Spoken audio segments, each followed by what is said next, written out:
A universal truth for RPG enthusiasts is that RPGs take time, and often they take a lot of time. And I've discovered that as I get older, I have less time. With that in mind, let's get started on this list. These are the shortest RPGs for the PlayStation 1. Jade Cocoon, Story of Tamamu. I'm hoping I'm pronouncing that correctly, probably not, but that's alright. In this game, the world is entrenched in a dense jungle, with the only reprieves being these small villages. The protagonist and your character is a young man who is a cocoon master, or at least becomes a cocoon master. What this job entails is basically capturing creatures, kind of like Pokemon, into cocoons and purifying them. They can be turned into money, used for fighting, or used for fusing. Basically, it's like Pokemon with a fusion system. And if you could sell Pokemon you caught to a black market for money, then this would be it. At least it's kind of like it. I mean, you're literally turning them into money. So maybe it's not that much like Pokemon. Maybe I just want that darker Pokemon world. Besides Persona and chicken fighting. Some weird parallels to think about, right? One of the dudes that worked on this game was a character designer for a couple of Studio Ghibli films, including Kiki's Delivery Service. It's pretty cool. In the course of the story, some demons attack your village, naturally, and the elderly lady in the village defends the town before all is lost. However, there are a lot of folks in the village that are affected with a curse. Ooh. In order to save the village and preserve your purity, you've got to get married and immediately leave the village to go gallivanting around to different jungles, becoming a cocoon master like your dead dad and looking for a cure for the curse. In this game, you're looking through 4 forests, you're meeting new friends, and looking to save the village. Only 4 forests, right? Sounds simple enough. I guess that's why the game is only 14 hours long. Gameplay is a turn-based RPG with a rock-paper-scissors setup, kind of like, well, you know, rock-paper-scissors or Pokemon. And chicken fighting. I'm kidding. I mean, I've never fought chickens, but I have forced Pokemon to, beat each other till one passes out. And you probably have 2. If nothing else, the game is worth checking out for the anime cutscenes and the excellent pre-rendered backgrounds. It really is a lovely looking game. Either way, it seems like a fun romp and it doesn't take too terribly long. I've not played much of the game at all beyond the beginning, but when the game came out it was decently reviewed.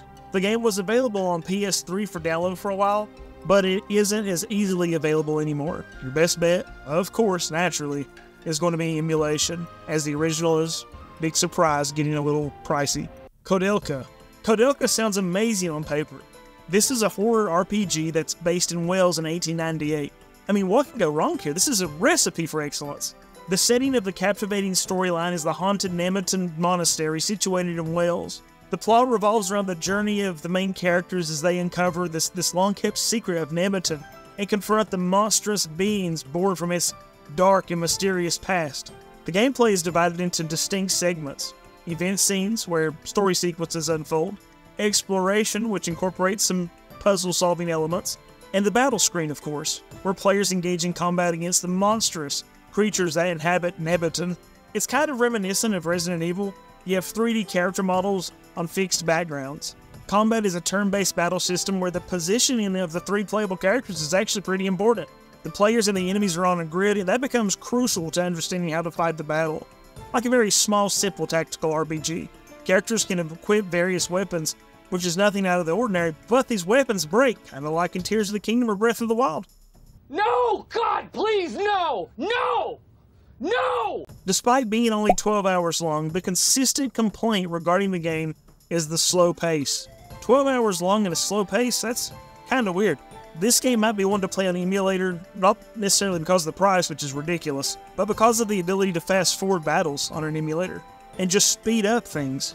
The game has never seen a remake or anything, so emulation is your best choice anyway, as the game goes for upwards of $300 at the moment, and God knows it'll continue to go up. It's actually kind of rare. I've seen maybe 2 copies in my entire life. But come on, think about this. How many horror RPGs are there out there? The 12 hours, this is a solid investment. Maybe not of your money, but of your time, for sure. Ark the Lad. Ark the Lad 2 and 3 are longer than a cat's tail in a room full of rocking chairs. For real. But Ark the Lad 1 is actually one of the shortest RPGs on the PS1. The story of Ark the Lad is sort of funny in the sense that it's about an opened ark that could cause the destruction of the world that is sealed by Ark, but now Ark, given his propensity for arcs, must find the ark and reseal it. What? Ark of the Ark might have been a better name, but, I mean, for real, it's a short game, it's loaded with story, and I can certainly appreciate that.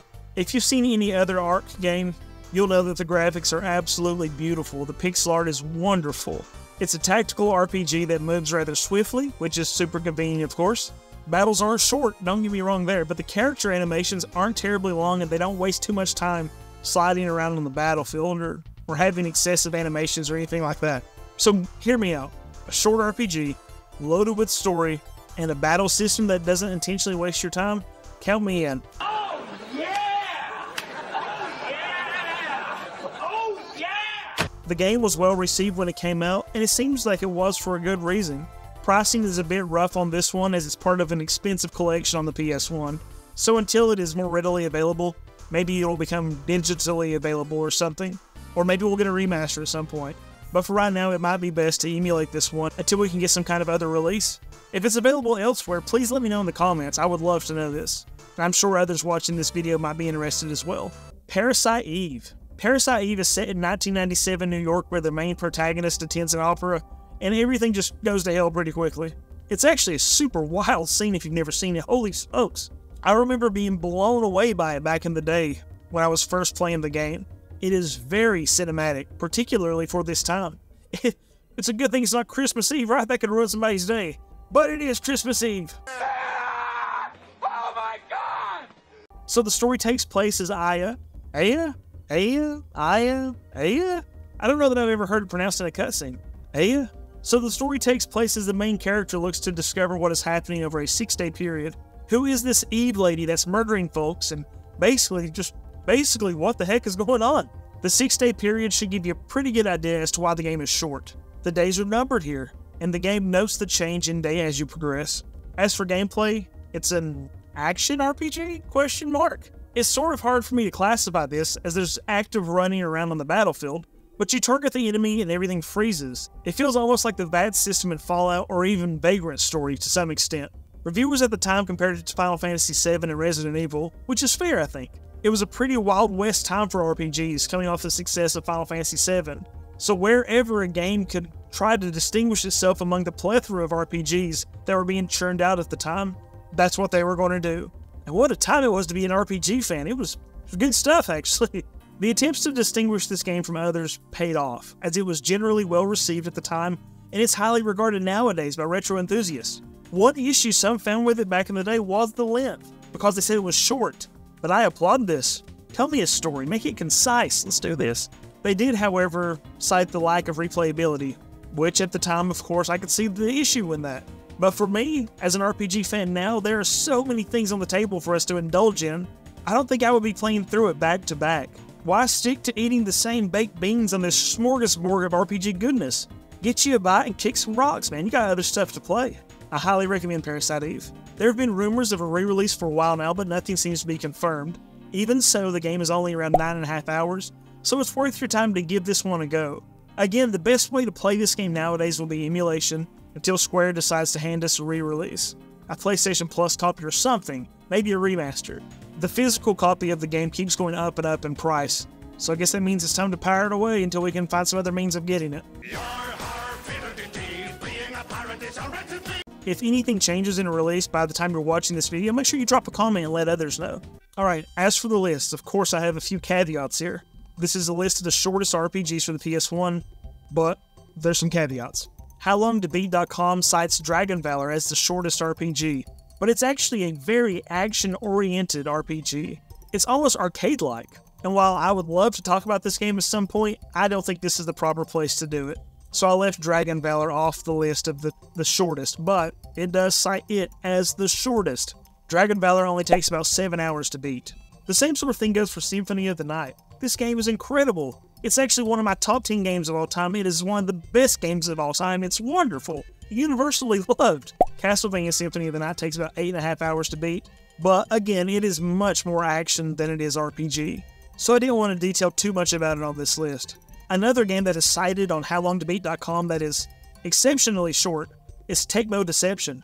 Tecmo Deception takes about 11 hours to beat, but it is more of a strategy trap sort of game. It's kind of unique in that sense. There's a lot of these games that came out actually in the Deception series, but it's mostly you setting traps and somebody walking through traps, and I didn't feel like that was RPG enough for this list. Shame on me maybe? I don't know. Parasite Eve 2 was also on the list. It takes about 11.5 hours to beat, but Parasite Eve 1 is better in my opinion. And I didn't want to have the list too cluttered with Parasite Eve games. So Parasite Eve 2, again, 11.5 hours, very comparable to Parasite Eve 1 in length, and another short RPG for the PlayStation 1. That Yu-Gi-Oh game for the PlayStation 1 is more of a card simulator, but it's also listed as an RPG on howlongtobeat.com, and it notes it at 13 hours. But because it's more of a card simulator, I didn't want to include it too detailed in this list. One more caveat, and we'll get to the shortest game. Threads of Fate is another RPG that's noted as being very short on howlongtobeat.com, but it is very, very action-oriented. And it's actually from some of the people that made Xenogears. It's such a lighthearted game compared to Xenogears, and I do recommend the game, but because it is so action-oriented, I didn't want to include it on this list, this list is more traditional RPG sort of setup. But it only takes about 13.5 hours to beat. And finally, the shortest RPG I wanted to share with you on this list for the PlayStation 1, Rhapsody, a musical adventure. I love cuteness, I love RPGs, but I do not love Rhapsody. 2 out of 3 ain't bad, right? I mean, I guess that doesn't really apply here, but whatever. This game is absolutely beautiful. It is eat up with cuteness, and I live for this sort of aesthetic in video games. Not to mention, it's a music-based concept too, but I can't help but fall asleep every time I try to play this game. Why? I find it terribly boring, but I don't know why. Folks, here's something about me you might not know. I love musicals. I am wildly eclectic when it comes to my taste in music. I was in band for years, I played drums, I marched. I'm generally sort of musically inclined beyond drums as well, but I can't bring myself to love this game, and I don't know that I can adequately explain it. This game has so much to do with music. It's presented in a musical sense. So many parts of this relates back to music. The game music isn't bad either, appropriately. It's probably not the plot, as it's super simple, and I can certainly appreciate that stuff too. My favorite part of Ni no Kuni was Ding Dong Dell with the pussy in the well. So, I mean, I don't need that complicated story all the time. The story is about a girl who talks to puppets. The girl is out to save a prince who has been turned to stone by a witch. It's really that simple. Maybe the issue is the difficulty. It's not a hard game at all. The overwhelming cutscenes doesn't bother me in the least, but it's just not difficult enough to keep my attention. Maybe that's the issue. I feel like I'm just going through the motions to see the next part of the game. The game is a tactical RPG of sorts, again on a very small grid, and I typically love this setup as well, but I just can't get into it. I really think, after compiling this list, I might have to give this game another go. It's just a recipe for my interest, and the game is only about 9.5 hours long. 9.5 hours. That's not that bad. You could complete this game in a day if you really wanted to dedicate some time to it. Fortunately too, this game can be found readily available on the PC and on the Switch, and even as a physical release on the Switch in the Preety Presents NIS Classics Volume 3 compilation. So knowing this, there's not too much holding folks back from getting a copy of this game. While the PlayStation 1 game is, of course, on the up and up in price, and it did come out on the DS, but that game is also getting expensive, the collection is easy enough to find available and give it a go.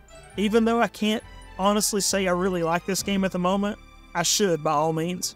Maybe you'll have more fun with it than I did. Plus, it's short. Folks, I appreciate you checking out this video. Video game length, particularly with RPGs, is of major importance to me when considering playing a game. Because our time and resources are so limited, and time is the most precious commodity of all, I keep these things in mind. I hope the list has given you some insight into a few of these games and maybe tickled your noggin and your fascination in thinking about which RPGs you might want to play next. If you want to see more content like this, I encourage you to subscribe. I most recently talked about length in video games with the longest PlayStation 1 RPGs, so if you want to see the counter to this list, go check out that video. What are some other RPGs you'd suggest for ones you think would be on this list? Let me know. I read every single comment that I get. After all, gaming discourse is important, and we should continue.